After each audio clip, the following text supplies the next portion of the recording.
Okay, so good evening, everybody, and welcome to the 12th edition of the UCD Alumni Relations webinar series, UCD in Conversation. My name is Jonathan Weir, and I'm the Alumni Relations Officer for the UCD College of Social Sciences. We're delighted to welcome our UCD alumni community from around the world to hear stories and ideas from fellow alumni, UCD academics, and friends of UCD. For those of you tuning in for the first time, this series reflects UCD's new strategy entitled Rising to the Future, and its 4 strategic themes which focus on UCD's contribution to global challenges. They are creating a sustainable global society, transforming through digital technology, building a healthy world, and empowering humanity. The format for this evening includes a 30-minute conversation followed by a Q&A session. We'll aim to wrap up by around 7:45. Please feel free to submit your questions throughout the conversation using the Q&A function at the bottom of the screen. Your questions help us to connect and make this format more personal, so please do submit them. We will get to as many as we can at the end of the conversation, but please note that we may not have time to address every question. If for whatever reason you have to leave the conversation early or have a problem with connectivity, don't worry. We're recording this session and it will be available on the UCD alumni channel very soon. So now I'll hand over to Dr. Marie Keenan, Associate Professor at the School of Social Policy, Social Work and Social Justice at UCD, who will moderate a conversation with restorative justice advocate Ailbhe Griffith and award-winning filmmaker Alan Gilsenan. They've kindly joined us today for a discussion entitled The Role of the Arts in Restorative Justice. So now I will hand over to you, Marie. Thank you, Jonathan.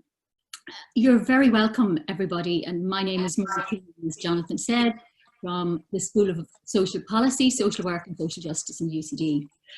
It is a real honour tonight to be in conversation with Ailbhe Griffith and with Alan Gilsenan. Jonathan mentioned a little bit about their lives and times, but just to my mind, Alva, I think when we hear Alva speak about her story and her experience, for me, certainly the first time I met her and every time since, I'm both humbled and inspired. And in relation to Alan Gilsenan, to my mind, having worked with him on this project, he is a most sensitive and humble artist of the most creative times and of the most creative kind. So it is a real pleasure to bring you here tonight in conversation. For participants or guests who may not know much about restorative justice, I was asked to just say 1 or 2 things about that, just to set a context for our conversation.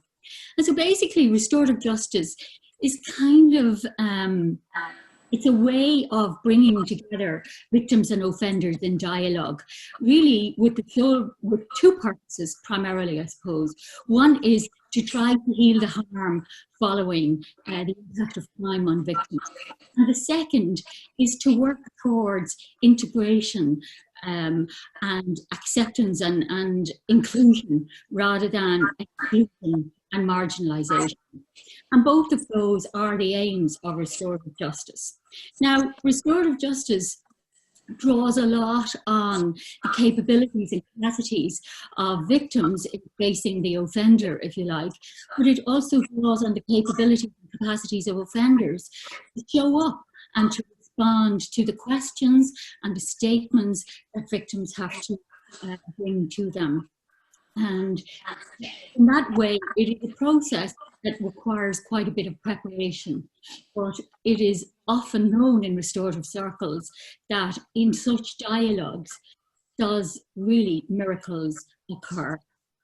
Now, restorative justice is well regarded and accepted, I suppose, internationally in relation to youth crime and for youth offenders. But in relation to violent crime and sometimes with adult offenders, it's a much more contested field. Although in some jurisdictions, such as Belgium, Canada, New Zealand, restorative justice is offered as well as criminal justice as the norm for victims and for offenders following sexual and serious violent crime.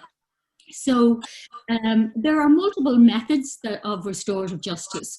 One is what we call victim-offender dialogue, where the victim and the offender, having gone through some preparation, come to meet together, often in the same room, and sometimes with a support person each. But sometimes if they don't want to come, or the victim doesn't feel able or want to meet the offender in the same room, that victim-offender dialogue can be done virtually. So using video or shuttle mediation, it's called, where the facilitator goes from one room to another, bringing the victim's questions, bringing the answers from the offender, bringing the victim's statements, and so on, forth back. Another methodology often used in youth crime, less so in sexual violence cases, is called restorative conferences. And that is where the victim and offender are often present, but also there is a bigger group present, generally people who are affected by the crime, but also so the families of both, community members, but it can also involve such as the police or the fire people if they have had to come to a scene of a homicide or so on. The other method that is often used is restorative circles. But tonight we're going to be talking about mainly a victim-offender mediation or a victim-offender dialogue that took place between Alva and the man who had assaulted her many years after the assault. Restorative justice in youth offending is often seen as a diversion away from criminal justice systems. So it's based on a body of research that tells us that with young offenders and youth crime, it behoves us to do everything in our power to divert those young people away from crime and towards a crime-free life. And restorative justice is one of the mechanisms that's often used, and certainly in this jurisdiction too, really fantastic police, juvenile liaison officers, and the probation to offer restorative justice for those children or young people.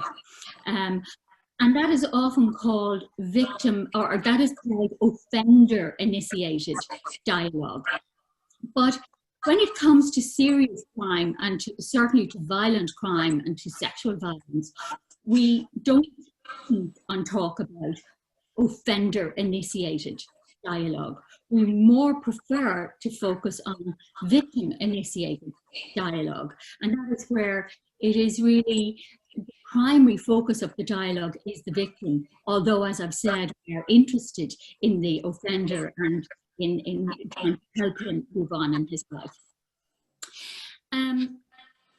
So in violent crime and in sexual crime, we don't talk about restorative justice as an alternative to criminal justice, as we do with young offenders.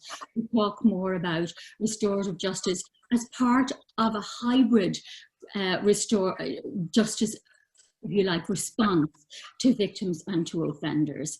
And so what I like to think about is that, as well as criminal justice in many cases, restorative justice can be offered as an additional mechanism for victims and for offenders following violent crime. And there is a role here for the public prosecutor, for chief superintendents in police, and sometimes for trial judges to see what evidence they have, and sometimes alongside criminal justice proceedings to also offer restorative justice possibilities. And sometimes if there is insufficient evidence for criminal proceedings, then restorative justice can be considered. So look, that's probably enough about that. Somebody is telling us that there's an echo. I don't know if Jonathan and the technical team can do something about that. But that's the background to restorative justice.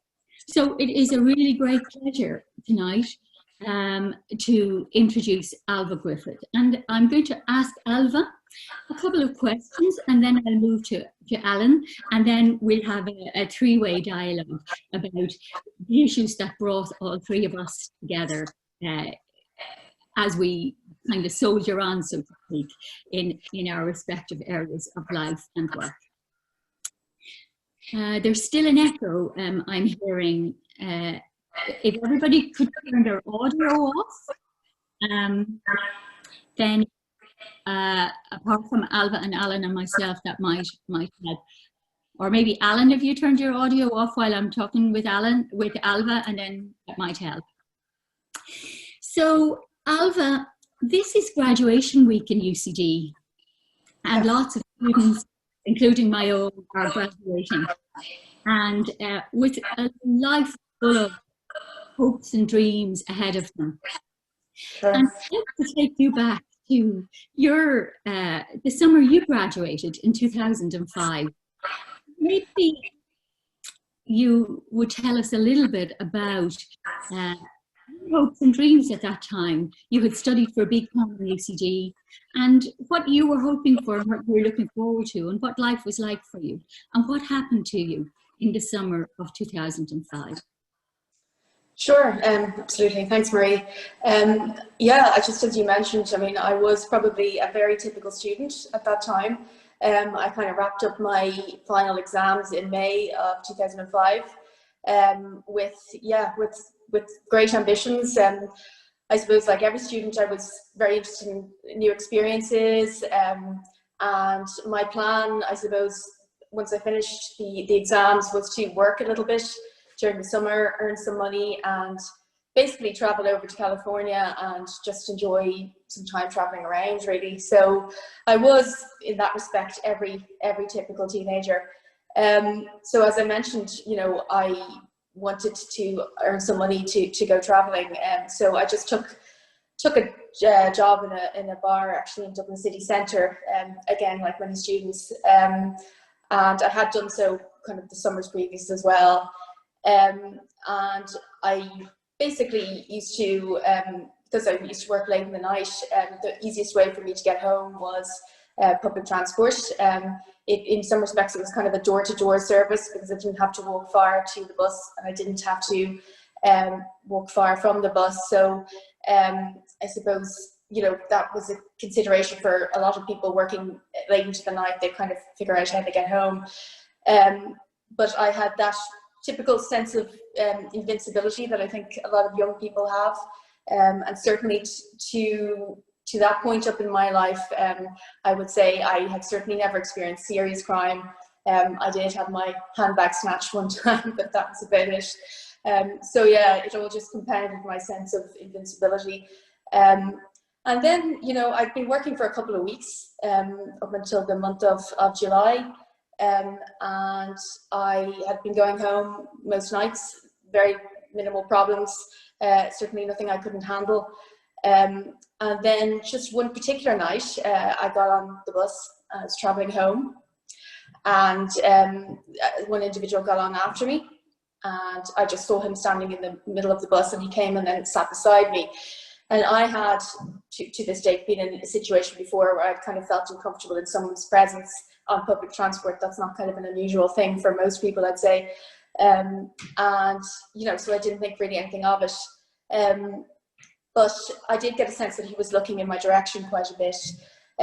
But nevertheless, I proceeded to get off the bus at my stop. And I had a sense that somebody else was getting up off their seat and kind of coming after. But again, I didn't really turn to look around. And I only had, as I mentioned at the beginning, only a couple of minutes to walk to the front door of my house. So off the bus I got, and I was kind of minding my own business. But then I got the sense that somebody was walking kind of parallel to me on the other side of the road. And when I looked over, I realized that it was precisely the same person who had been sitting beside me all along. So immediately I began to feel quite concerned about my own safety, and I began to slow down, but it was immediately my kind of opportunity to turn into my state. And to cut a long story short, I basically, once I turned around, I realized this person was also turning to essentially follow me. So once I did, I saw that he was looking in my direction, and I began to run. And then this person also began to run up after me. So he caught me, very kind of violently, physically assaulted me, was kind of dragging me around by the neck, into a garden in kind of the estate, I would say, I was living. And he proceeded to, again, violently kind of assault me, which ended up being also a sexual assault. And And during the course of that, obviously I was, you know, extremely concerned and very afraid, and seriously thought that I might end up dead from this. So, I mean, it was a highly traumatic experience. The person then proceeded to try and bring me away from the scene. And it was at that point that I very, very fortunately came across two young men who just happened to be out at, like, I don't know, like 5 a.m. in the morning. And they intervened essentially, and I would say rescued me from serious harm, or more serious harm, and then chased this individual, held him down, called the Gardaí, and ultimately were the reason he was ever apprehended, essentially. So I then called my parents, and the first instinct I had was to immediately go to the Gardaí. I had no doubt about that. It was just, it had to happen. So I drove straight there, and that was kind of the first, you know, I suppose, point of justice for me. So, I mean, I would say, just to kind of summarize my experience of the criminal justice system, quite quickly, I had a very, very positive one. You know, I probably had one of the best experiences you could possibly have, in that I experienced really pleasant Gardaí. They were very kind, they were very helpful. The whole process itself took approximately, I think it was about 9 months from the assault, or maybe a little bit longer. And, you know, although I was personally suffering, you know, at least the system seemed to be working for me. And, you know, a couple of things happened during the course of that I suppose has led me ultimately in the direction of restorative justice. One being that I remember I wanted to attend some of the district court appearances, which I think is probably a little bit unusual for some, you know, for some victims, but for me, I really wanted to attend. And I remember afterwards, I was kind of sitting in my car, and I turned around, and my sister was in the car too, and we saw this man standing in the middle of the car park, and he was just talking to, you know, his solicitor, I think, and somebody else who we think was his dad. And I was just amazed that he was able to converse with people, like, because in my head, you know, he was a monster, basically. So that was interesting, and I think it triggered something for me in maybe the back of my mind. But I kind of moved on with things, and we moved towards the point that, you know, either a trial was going to happen, or, you know, he was going to plead guilty. And then in the end, he did plead guilty. So I was kind of spared the trauma of a trial, as I understand them to be, quite traumatic. So I knew I was going to get the opportunity to read a victim impact statement, and I was absolutely delighted about this, because I felt it was like my one opportunity to really speak to him, you know, directly, tell him how I was feeling, and I felt really compelled to do this. And I thought long and hard about what to write, and I wrote a speech, basically, and I delivered it myself, and, you know, I felt really good about that.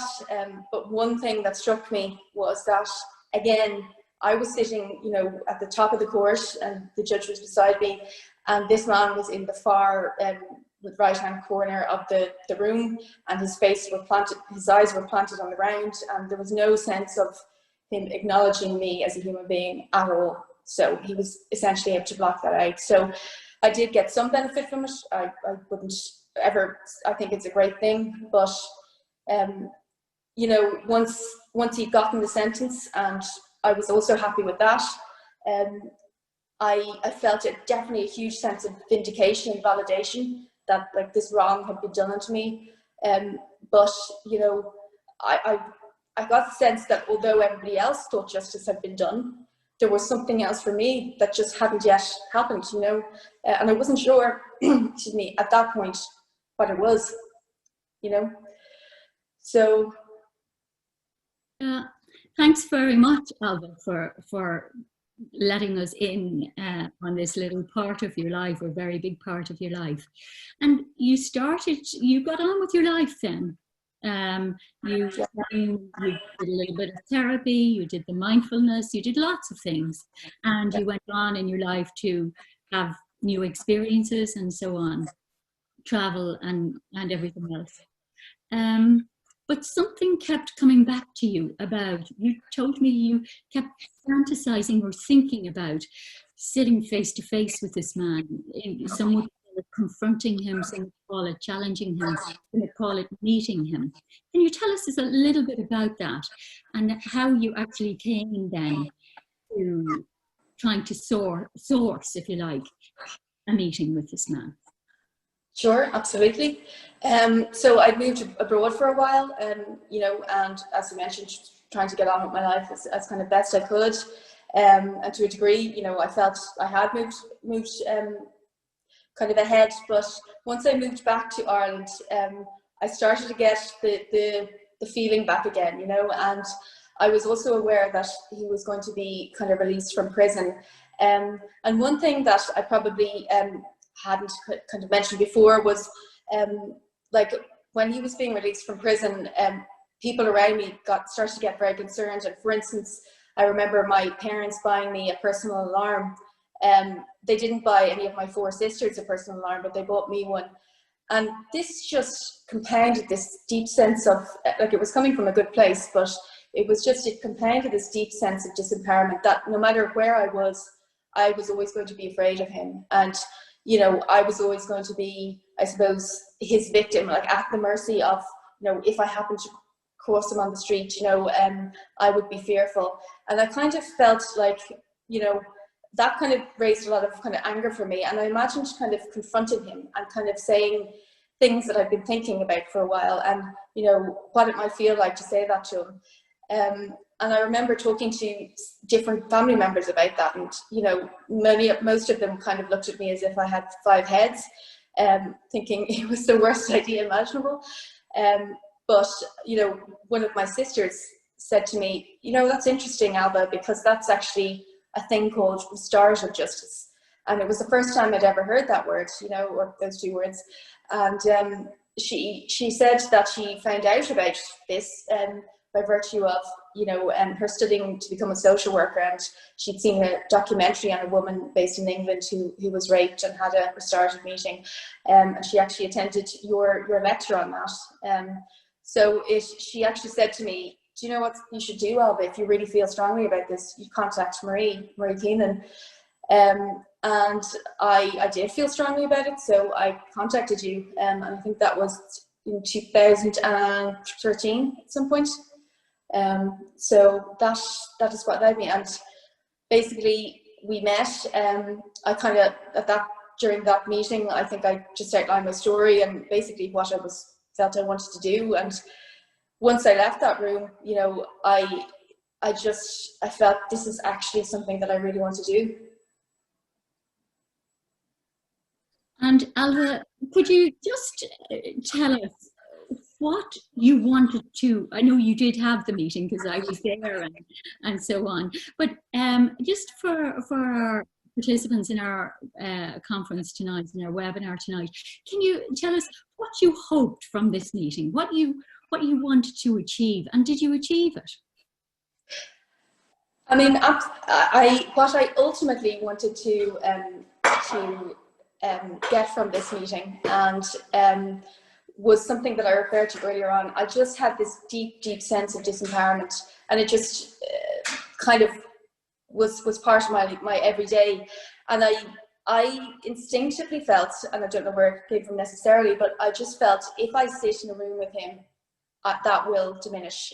Just even if we don't speak, even if I just sit there looking at him and him knowing, you know, that I'm here and that I'm a human, that will give me back a sense of power. So that was ultimately what I wanted to achieve. But I also wanted to humanize him, and I wanted him to humanize me. I wanted to humanize him because I knew that would be ultimately what would diminish that sense of fear, that he wasn't this monster, you know. The best way to describe it is that a silly kind of example, but you know, in that movie Halloween, Jamie Lee Curtis as Michael Myers, whatever his name is. So, I mean, that was what he was in some senses to me, however silly it sounds. But so in order for me to, I suppose, let go of that and not be trapped by that, I felt I needed to face him and humanize him, and he wouldn't be that monster anymore. And I wanted him to humanise me, because I felt the only way he'll ever really understand what he did is by hearing it from me and humanising me and knowing that I'm actually a real person that he harmed, you know. And I felt the criminal justice system there was no way for him to ever see that. There was just no opportunity. I also wanted to ask him a couple of questions, you know, and they're questions that a lot of, I think, crime victims have, be they a sexual crime or not. It's that, you know, why did you do it? Because I just couldn't understand, you know. And I suppose because it was a stranger attack, especially, and so random and so opportunistic, that, you know, I felt I needed to understand his thinking of that night, and that would give me a sense of closure, because at least I'd know that was the chaos that was in his mind at that time, you know. And I also wanted to ask him another important question. I wanted to know whether he intended to kill me on that night, because that again was something that occasionally I'd talk about with my family, and I know my mother would say, you know, you're lucky to be here, you know, and I'd say, well, you don't know that, maybe I couldn't. So I needed those answers, you know, and nobody could answer them for me other than him. We talked about this privately, but just to open it up for our participants tonight, in the preparation, we did talk about that. What about if he couldn't humanise you, or didn't humanise you, or, you know, so on? How was that going to be for you? At the same time, because there are no guarantees in this process, but the preparation would have ensured that it was a respectful process, because that's part of the preparation and part of the principles of restorative justice. So there was no way that he was going to be disrespectful as far as we could arrange, so to speak, or in any direction you were disrespectful of him. But just before we move on to Alan, how was it when you were preparing and when you were considering these matters, that what if he doesn't humanise me? What if he can't do that? And I know there was the whole issue of apology, when he didn't, you know, want to offer an apology for a variety of reasons best known to himself. Can you just tell us a little bit about that? Sure. I mean, those preparation meetings are critical, and I think they help prepare any person, and they certainly did me, go into the meeting with my eyes wide open. So, I mean, you know, I guess that the information I'd gotten from the facilitators was that this person was possibly unlikely to say, I'm sorry. So at that point, I had a decision to make whether I wanted to proceed or not. But because that wasn't something I was ever looking for from him, that was fine for me, you know. The other thing was that he might kind of, I suppose, he'd be possibly likely to blurt something out that I might find offensive. So that was the other risk. But again, I was prepared to go in. So, I mean, I suppose in response to your question, you know, if he hadn't humanised me, I still had so much to gain, even if that hadn't happened. I would say 70% of it was just sitting in the room with him, and the rest was all just cherries on the cake, you know. So, you know, if it hadn't gone exactly as I'd wanted, you know, I still got so much from it. I even got stuff from it from the preparation meetings themselves. You know, it was so beneficial to me. We do have a question that I'll just take at the moment, because it's in relation to yourself, Alva, and then we'll come back to Alan. But our attender tells us that he or she went to the film and was curious why you left the room before you asked the question of, did he want to kill you? And I mean, I'll just kind of answer a little bit of that, and maybe just answer for yourself, Alva. That in the preparation, I was Alva's support person during the meeting with Anne, and we had decided in advance that we would see how the meeting was going and whether it was safe for Alva to ask this really big question: did you intend to kill me?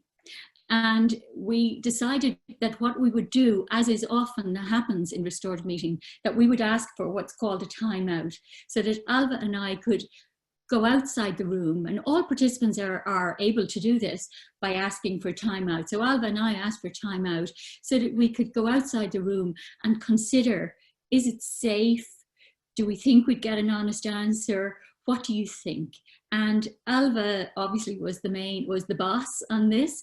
It was her view that mattered most, but she asked me for mine too. And together we decided that it was safe and it would be the right time. We were also thinking we mightn't get a second meeting with this man if Alva left that question and needed to have it answered. So that's why in Alan's depiction of the real meeting, he actually kept to exactly what had occurred. So I think if you're okay with this, I'll move, hope that helps. I'll move to Alan Gilsenan.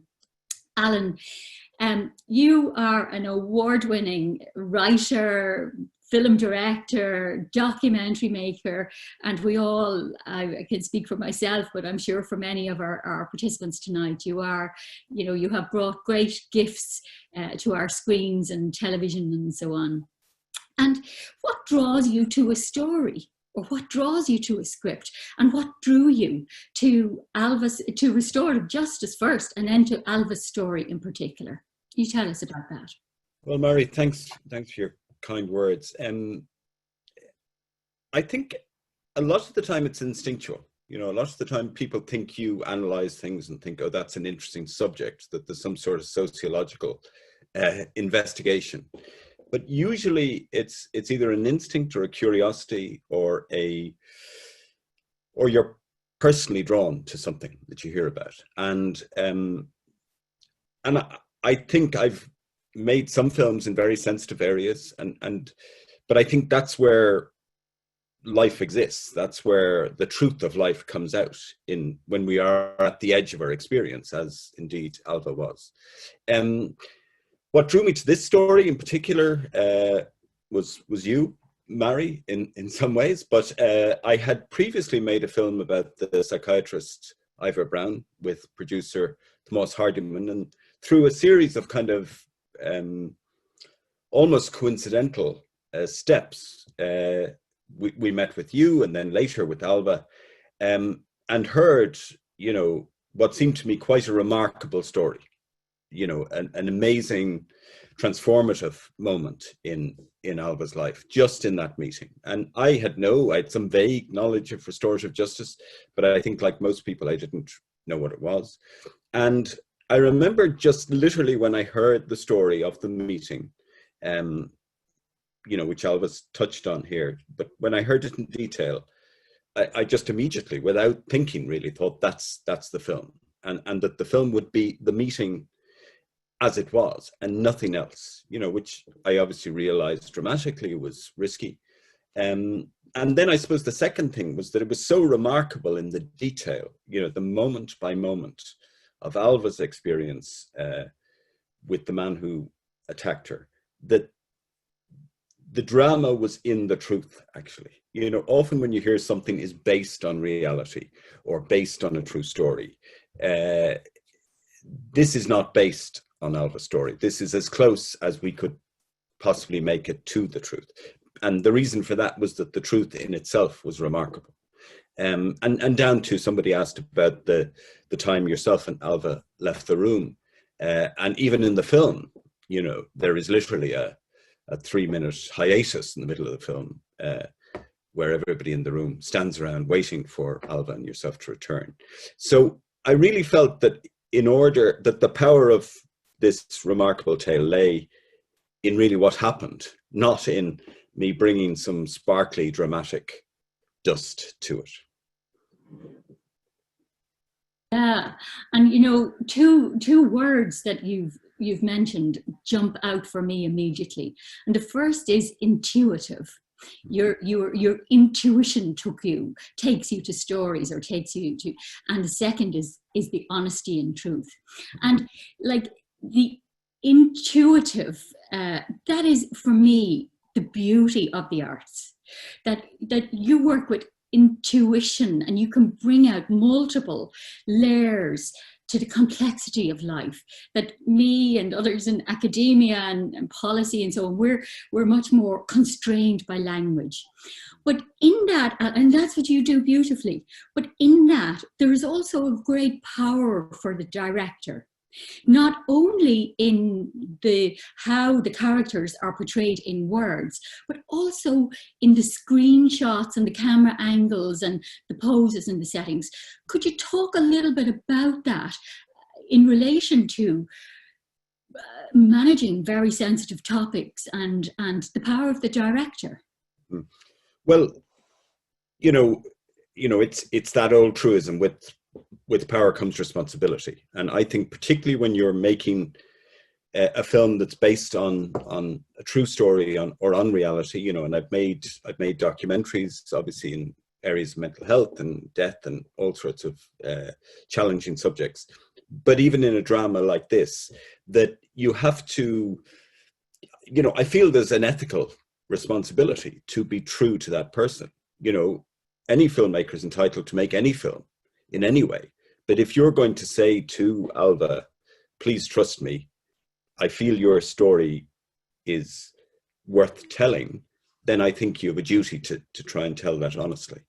Now, of course, directors make decisions all the time, and every little decision you make changes what you do. But I think in something like this, you have to try and be as true as you can. And then I think the other thing, you mentioned the arts, and I think the arts, I was thinking in terms of this evening's conversation, that restorative justice, it is part of the law. It is justice. I know you've explained that to me before, but it seems to me that restorative justice looks at the nuance beneath the law. The law has to, by definition, deal in black and white. That is what the law is. And that is a very important part of our society. In the same way, when you go driving, you stop at a red light. But the arts deals, for me at least, in the gray areas, in the complexities, in the deep human mysteries in anybody's existence. And therefore, I think we can often understand things in a better way through the arts, because things aren't black and white in my experience. And I think that's why, even in COVID, or, when there's a funeral or a wedding or something, a trauma, that we are drawn to music, we're drawn to poetry, we're drawn to literature, because somehow the arts manages to touch on those complexities. And I think that's the role socially. I mean, the arts have many roles, but socially, that's the role of the arts.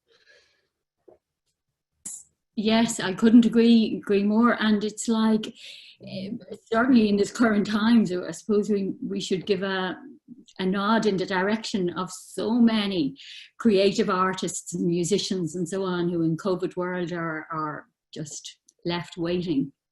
But Alan, so yes, the arts brings us solace, but it brings us challenges, because it faces us with the complexity that sometimes we don't want to know about. And it also faces us, it brings us up close and personal with that, sometimes with subjects, sometimes with characters that we want to think is different from us. It's not me, it's them.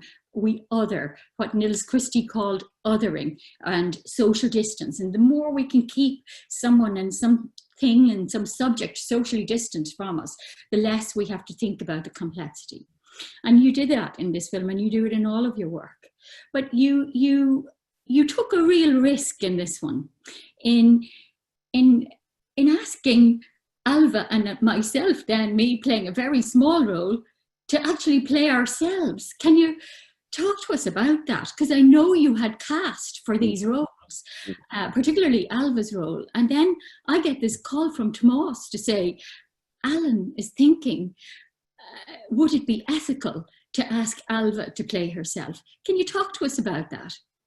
Yeah, I mean, from the very start, I had hoped that some of the professionals like yourself, who, would perhaps play themselves. I felt that would give an authenticity. As you well know, there's a very kind of rigorous procedure to a restorative justice meeting. And I felt that having one or two of the professionals in the room, in the same way maybe Ken Loach does in his films, would give it an authenticity. But I'd always presumed that the main parts of Alva and her assailant would be played by actors. And, you know, I was very lucky to discover an extraordinary actor, Terry O'Neill, who played the part of the offender. But there was something about casting is also a bit about intuition. And I went round the houses and indeed talked to a hugely respected actress who I thought might be wonderful. But I kept coming back to Alva. You know, Alva, as you well know, and sparing Alva's blushes, you know, is quite a remarkable and I think unique woman. And I think it's partly that strength of character that led her to be able to engage on the path she went on. But in terms of the film, I really couldn't think of anybody better to play Alva than Alva. And, you know, one is naturally, when you're dealing with such a sensitive subject, if you have any heart, you try to be very sensitive in your dealings.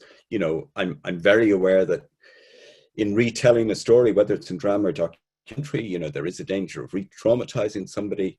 And I think you have to be very careful about that. And so I was very reticent. But the more I got to know Alva, and I think we got to know each other quite well in the course of preparing the film, I realized that some of my sensitivity to Alva was a little patronizing, because Alva was stronger than all of us put together. And in a way, it was that strength of character. It was also the fact that Alva had prepared meticulously for the meeting, the real meeting. And I think as somebody who probably is very prepared in most things, that I felt that practically she could do it. So I suppose I had two considerations. There's one, the personal. Is it really fair to ask Alva to tell her own story on screen in such an exposing and delicate way? And then secondly, there's the practical dramatic consideration. Can she do it? Will she be good enough to play herself? And when I weighed all that up, I felt yes, she would. And I did. I remember ringing Alva distinctly at about 10 o'clock one night to broach this subject, and Alva, you know, maybe this isn't true, Alva, but I got the sense Alva was thinking, God, it took you a long way to get to that point, you know, and happily from there it went well. And I see lots of questions coming in, but I'll just say one or two other things about this, that you know, you and Tomas Hardiman made great efforts to make sure that Alva and myself were well cared for in this process, and we had our own room, and you know, and also support was provided for Alva if she needed it, and so on.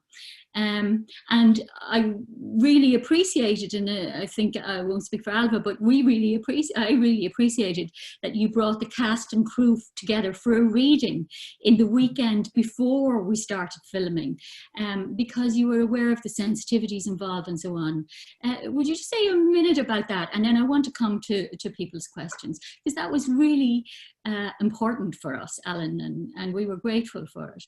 No, I think it felt important to me. I mean, usually when you launch into a drama film, there's huge amount of people working in all sorts of different areas, and there's a sort of chaotic energy of an army coming together.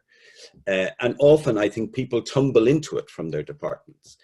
But I felt it was important because this was such a delicate subject that if we could bring everybody together on the Friday, including the crew, and this would be very rare, on the Friday before we started, in a room where we read the script and everybody met each other, and we heard how delicate, how important the story was, that there would be more of a collective sense of purpose, and everybody would understand. You know, I often feel as a director, you know, you talk intently maybe to the actors or to the writers or whoever, but sometimes you don't tell the electrician what you're doing. And I really believe, you know, film is a collective art, and that if everybody understands what's at stake, and what was at stake in this film was substantial, that first of all, they feel respected, but secondly, the sort of communal energy of the project is stronger. And often that just takes, you know, I mean, it took a reading in this case, but often it just takes a few moments of saying, okay, what are we here for? You know, we all have our stresses and the job and considerations, but actually in the end of the day, putting everything else aside, what are we here for? We're here to tell the story of a remarkable woman meeting a man who had his own challenges and courage in coming to the meeting, you know, and it was in that moment, that 70 minutes of a conversation, that I think two people were transformed profoundly. And, you know, I think it's important that we, in the production sense, remember that, you know, that there is a sacred moment in the middle of the chaos. Yeah, and I would nearly go so far from my experience of the whole process to say is that two people were transformed profoundly in that actual meeting, but in the making of the film and the hearing of Alva's story, certainly I think we were all transformed to a greater or lesser extent, and certainly from off-camera conversations over a coffee with different members of cast and crew. I heard incredible stories of reflection, including my own. And so, you know, I think it would be hard not to be transformed in the way that you set this up. So thank you for that. Let's go to a couple of questions. Alva, the first one is for you. Do you feel that the movie helped you further in your journey of healing? And I don't know if it helped me heal, so to speak, because I feel I was healed already, you know. But what I feel it really helped me in the way that it helped me, I would say, is reflecting back upon what had happened and really learning to appreciate the gift of restorative justice. Because, you know, I suppose when things happen in real life to you, you might think they're very profound, you might find they're very intense, but you don't necessarily see them for their, you know, you don't really see them objectively. So I think it was in kind of making the film and, you know, looking back at it that I realized, wow, you know, not only did I get healing from this, but I'm just a very lucky person because I've gotten the type of justice that I really needed, you know. Just thanks for that. And just to follow on from it, if somebody's asking us, how would you have any advice for someone who wants to take the steps towards restorative justice, but is a little overwhelmed at the idea and a bit unsure where to start? Yeah, I mean, I suppose, and that's where we've had many discussions on this, Marie, in terms of how do people access it. So that's one consideration, you know. Do they access it privately? You know, via a facilitator privately? Is there a mechanism, you know, within the criminal justice system where then they can access that? And, you know, that's obviously a battle that we're fighting ongoing. But in terms of knowing whether, at a personal level, whether you're prepared for it, I think you have to, and to some degree, trust your instinct. You know, what you feel you're interested in it. So find out more about it, you know, and then just take your time. Speak to somebody who's either experienced it or somebody like yourself, Marie, who knows a lot about it, and that will just kind of give you the little bit of confidence. And I think you can take baby steps towards it. You know, it's not a big rush. And I think, you know, the critical piece is the preparation meetings, because I think there it's really was going to show you whether you are, you know, prepared for it. And you know, some people may go through those preparation meetings and feel, I can't do it, and that's absolutely no problem, you know. I think people get a lot from those preparation meetings, so that in itself could help them. So, you know, it's not about forcing yourself, it's about educating yourself and taking baby steps if you want towards it. Thanks, Alva. And I would say, you know, just reach out, make contact. And if there's anyone there that wants to make contact with me or with Alva, we're more than happy to talk and to support, you know, you towards the correct avenue to do this. I have a question for Alan in here. This is a question, Alan, to say that this person thinks restorative justice enables the polyphony of several narratives to emerge compared to the hierarchical perspective of traditional justice systems where everyone is subordinated to the judge. And he thinks this is very interesting how this film tells this story. And he's wondering, what are your thoughts about from whose perspective is this film told, or perspectives? Yeah, it's very interesting and complex question. I mean, I don't know really. I mean, I obviously started from Alva's perspective, but I realized and I think this is in the spirit of restorative justice, that I had to do equal justice to both the offender and to Alva's story. And I had to tell them both honestly, you know, that I wasn't judge and jury on this. I was trying to portray the offender as believably and as honestly as I was trying to portray Alva's story.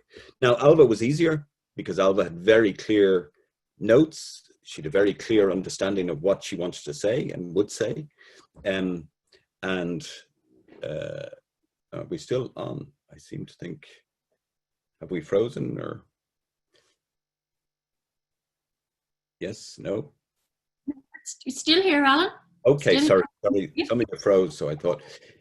But, so Alva was relatively easy because Alva was very clear what she wanted to say. But I thought it was very important, to come back to the question, I thought it was very important that we express the narrative of the offender as clearly and as honestly as we could. And in fact, one of the interesting things, you know, was that in editing the film, Terry O'Neill was such a convincing actor that when we were editing the film with Emer Reynolds, the editor, there was a real challenge about maybe Terry is kind of charming the audience, you know, maybe he's kind of, you know, that there's a very delicate balance there, if you're to be honest to both. And of course, that's a dramatic challenge, but I think that brings us back to the challenge of restorative justice, because if I understand Alva's experience, it was by meeting the reality of the person who had done such terrible things to her, and by him meeting the reality of this wonderful woman, that some peace and justice would emerge. And in order to do that, you know, it's very easy to shout at people across the street or across Twitter. But when you're together in a room, talking and listening and explaining to each other, there is potential for greater understanding. Not, you know, I'm not saying that that erases the damage, but there is definitely, you know, and you know, in a way I'm the outsider to the restorative justice process. But from what I saw and what I heard from you both, you know, in intimate detail, is that it does have real potential for healing in a really genuine way, but also in a really practical way. In that, you know, I remember Alva telling me that when she walked out of that meeting, I think it was your father said she smiled for the first time. And that might seem strange to people, but if you see the film, I think, you know, that represents her own liberation. But that said, you know, you have to be a tough cookie to take it on. Well, or with support, anyone who wants it really can be supported enough, in my view,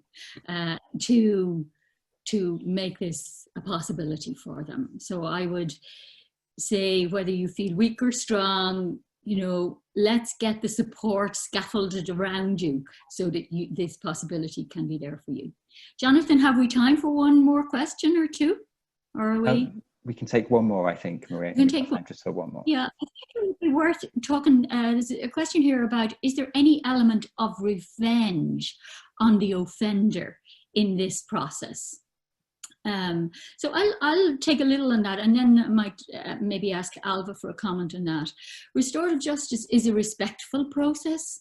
It is not a process that is disrespectful of parties. And the motivations of the victim and of the offender of coming can be multiple and complex and range across a range of topics. But restorative justice is not seen and should never be seen or practiced as another form of punishment or as any form of punishment for an offender. It is seen as an opportunity. Obviously, I've talked earlier about, and Alva's beautifully talked about, how important it is for victims of crime to have this possibility. But for offenders, it is really helpful, we know from research, for them too. And some men in an Irish study that I was involved in told us that it is in their interest to do something honourable, having done something so dishonourable, and that it is in their interest to try to make amends or help by answering questions honestly or by showing up in some way, to, if they can help the victim in any way, they feel they can sleep better at night, having tried to do something that would help in this regard. So I think, while some defense lawyers and some therapists for offenders might be concerned about this from is there a revenge and is it more punishment? I think the answer has to be anyone who knows restorative justice and how to do it well and properly trained in understanding trauma and understanding the dynamics of violence and understanding the law, and who understand how to do restorative justice will have their ears and eyes and nose twitching for revenge. But revenge might be in the heart of someone, but whatever, because we can't control for that, but we can certainly control to the best of our ability for a respectful process. Jonathan, how are we doing? Do you want me to take another one? I think that's probably all we have time for now, Marie. If that suits everyone. So, firstly, thank you very much to Marie, Alva, and Alan. That was such a powerful conversation. So, a huge thank you from all of us in UCD Alumni Relations to you, Dr. Marie Keenan, Ailbhe Griffith, and Alan Gilsenan for sharing your time with us this evening. A special thanks to all of you who joined us and for all your brilliant questions and really moving comments. It's been so wonderful to see how this conversation has affected everybody. So that's been fantastic. Thank you so much. Apologies about some of the sound issues at the start. Hope that didn't impact anyone too much. So we just have a few final notes before we wrap up. So as many of you will know, UCD is committed to supporting our students, both current and incoming, through this time. So today, over €300,000 has been raised by generous alumni and friends of UCD. Thank you to those of you who have already supported this important cause. If you would like to support our efforts to provide urgent financial and mental health support to those students who need it most, you can visit the link which is going to be posted into the chat box, and you can visit that in your own time. For anyone who may have been affected by some of today's discussion, we are going to add some organisations and numbers to the chat as well at the moment. I'd also like to tell you about our next event.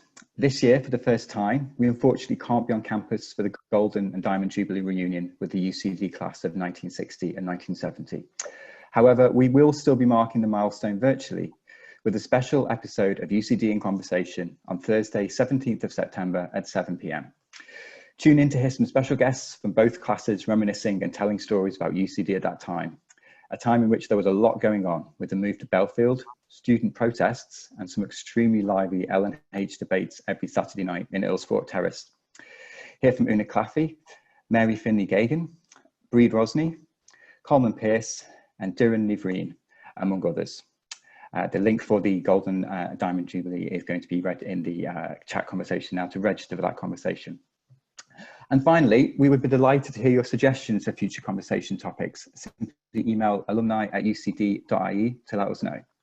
So again, thank you so much to all our panelists this evening and for all of you for being with us. And we look forward to welcoming you to our next session. Please all stay safe and well, and good night.